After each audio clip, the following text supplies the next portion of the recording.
அக்னி நட்சத்திரம் யமுனை ஆற்றங்கரையில் உள்ளது காண்டவ வனம். இங்கு அரிய வகை மூலிகைகள் வளர்ந்திருந்தன. இங்கு அடிக்கடி மழை பெய்ய செய்தார் அதன் அதிபதியான இந்திரன். ஒரு சமயம் பகவான் கிருஷ்ணரும் அர்ஜுனனும் நீராட சென்றனர். அவர்களிடம் அந்தணர் ஒருவர், எனக்கு அகோர பசி, இதை தீர்க்கும் மூலிகை இங்கு உண்டாமே, அதை பறிக்க வழிகாட்டுங்கள் என்றார். வந்திருப்பது யார் என்பதை தெரிந்து கொண்டார் மாயம் செய்வதில் வல்லவரான கிருஷ்ணர். உடனே அந்தணர் வடிவில் இருந்த அக்னி தன் உண்மையான வடிவை காட்டி சுவேதசி மன்னருக்காக துர்வாச முனிவர் யாகம் நடத்தினார். அதில் இடப்பட்ட நெய்யை பருகியதால் தீராத பசிக்கு ஆளாகிவிட்டேன். அதை சரி செய்யும் மூலிகை இங்குள்ளது. அதை பறிக்க வரும்போதெல்லாம் இந்திரன் மழையை பெய்ய செய்வதால் என்னால் செயல்பட முடியவில்லை. நீங்கள் தான் உதவ வேண்டுமென கிருஷ்ணரிடம் வேண்டினார் அக்னி. பகவான் கிருஷ்ணர் தன் விசேஷ ஆற்றலால் 21 நாட்கள் மழையை தடுத்து நிறுத்தினார். அங்கிருந்த மூலிகைகளை சாப்பிட்டு நோய் நீங்க பெற்றார் அக்னி.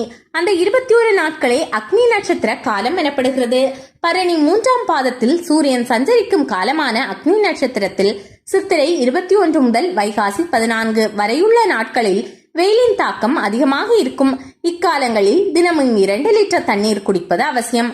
பதநீர், இளநீர், பானகம், நீராகாரம் குடியுங்கள்.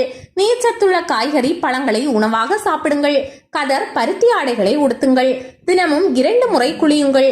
செருப்பு, குடை தானம் செய்யுங்கள். விலங்கு, பறவைகளின் தாகம் தீர தண்ணீர் வையுங்கள்.